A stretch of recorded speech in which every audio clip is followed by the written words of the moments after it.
Bismillahirrahmanirrahim. Assalamualaikum warahmatullahi wabarakatuh. Perkenalkan, nama saya Megan Rizkia. Bertemu lagi di blog saya yang bernama meganur08.blogspot.com. Di sini saya akan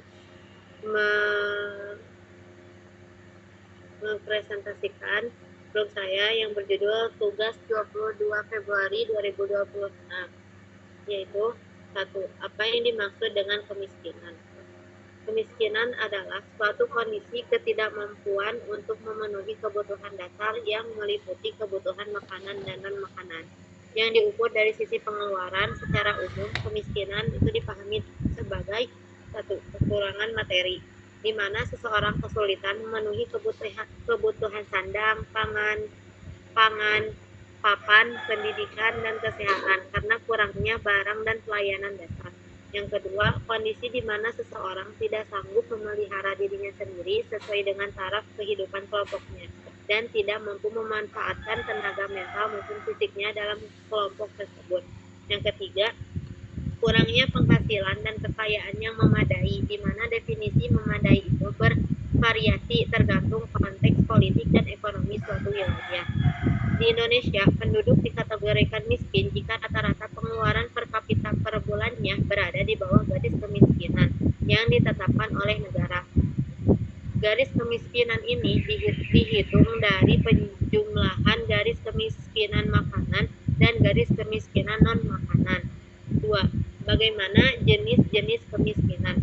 Kemiskinan dapat dikelompokkan ke dalam beberapa jenis berdasarkan karakteristik dan penyebabnya. Beberapa jenis yang umum didefinisikan antara lain: 1. Kemiskinan absolut, yaitu kondisi di mana pendapat seseorang berada di bawah garis kemiskinan yang ditetapkan negara atau penghasilan tidak cukup untuk memenuhi kebutuhan primer, yaitu kebutuhan dasar atau pokok untuk bertahan hidup.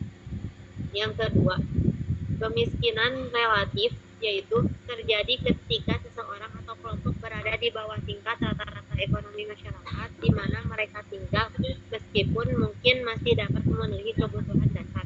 Hal ini sering disebabkan oleh kebijakan pembangunan yang tidak merata sehingga menimbulkan ketimpangan pendapatan. Yang ketiga, kemiskinan struktural, yaitu disebabkan oleh ketidakseimbangan dalam struktur sosial dan ekonomi, seperti rendahnya akses masyarakat terhadap sumber daya, tatanan sosial politik yang kurang mendukung, atau adanya unsur diskriminatif. Yang keempat, kemiskinan kultural, yaitu terkait dengan pola pikir masyarakat yang dipelajari dan dijalankan dalam lingkungan sekitar. Yang kelima, kemiskinan alamiah, yaitu disebabkan oleh keterbatasan sumber daya alam di suatu daerah seperti lahan tandus yang membuat masyarakat kesulitan meningkatkan produktivitas. Yang keenam, kemiskinan sementara, yaitu situasi kemiskinan yang bersifat sementara, misalnya akibat krisis seperti pengangguran, bencana alam, atau masalah kesehatan, di mana kondisi ekonomi dapat membaik dalam jangka waktu tertentu. Yang ketiga, faktor-faktor apa saja yang menyebabkan kemiskinan?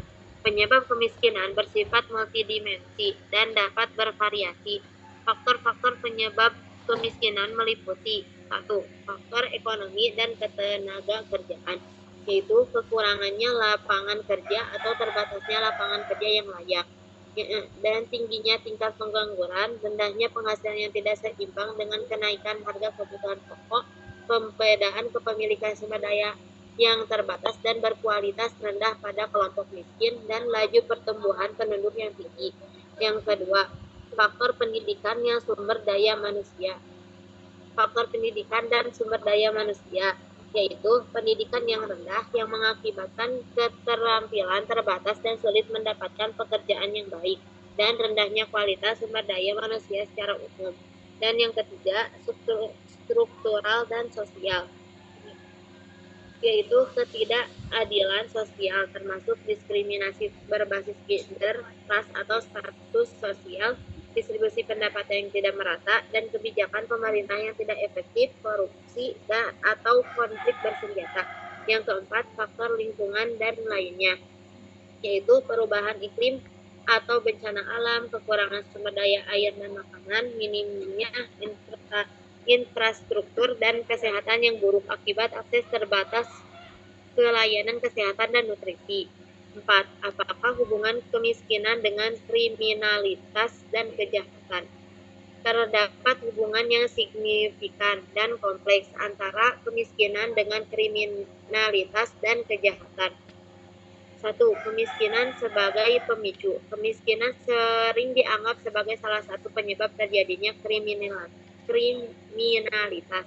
Ketika kebutuhan dasar seperti pangan, sandang, dan papan tidak terpenuhi, rasa putus asa dapat mendorong individu untuk mencari jalan pintas, termasuk melakukan tindakan kriminal seperti pencurian, penipuan, atau perampokan sebagai cara untuk bertahan hidup.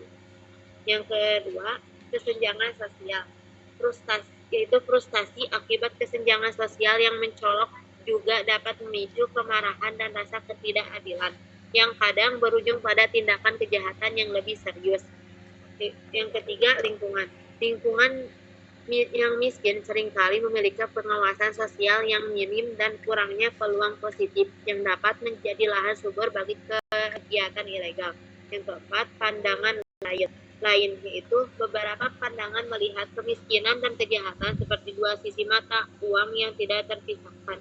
Daerah dengan ekonomi yang kurang memadai cenderung memiliki tingkat kriminalitas yang lebih tinggi. Oleh karena itu, kebijakan penanggulangan kemiskinan dan peningkatan kesejahteraan masyarakat perlu menjadi prioritas dalam upaya menekan angka kriminalitas.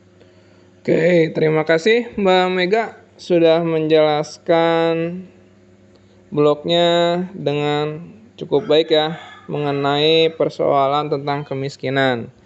Nah, jadi intinya kesimpulannya itu bagaimana menurut Mbak Mega cara mengatasi kemiskinan di Indonesia? Apakah baik dari pendapat dari sudut pandang agama atau misalkan dari sudut pandang yang lain, misalkan sosiologi, boleh Mbak Mega jelaskan.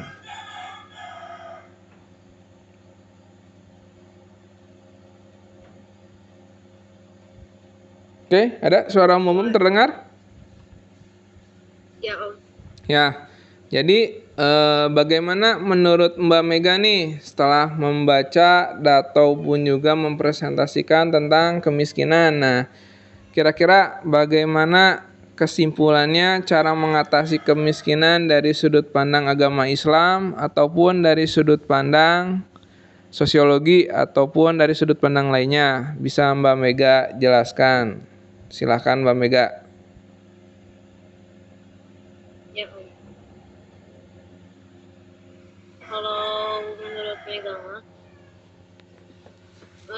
itu Om, melakukan atau misalkan mengurangi beban pengeluaran masyarakat miskin dan masyarakat yang hampir miskin.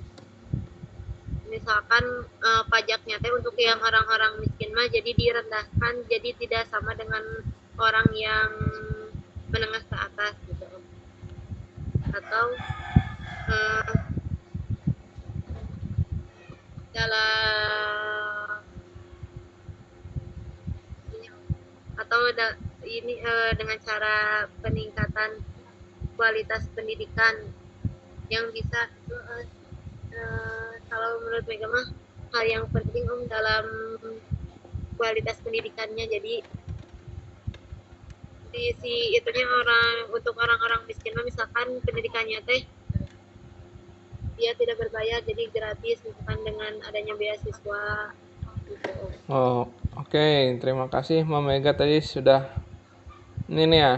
cukup untuk menjawab dari pertanyaan itu mengenai misalkan pajak untuk golongan orang miskin itu lebih rendah daripada golongan orang yang kaya gitu ya. Misalkan pajak kendaraan bermotor gitu kan, pajak bumi bangunan gitu kan, dan misalkan pajak pembelian misalkan bahan makanan pokok gitu kan lebih dibedakan. Oke, bagus Mbak Mega. Nah, sampai di sini ada pertanyaan lagi Mbak Mega untuk mengenai presentasi kali ini?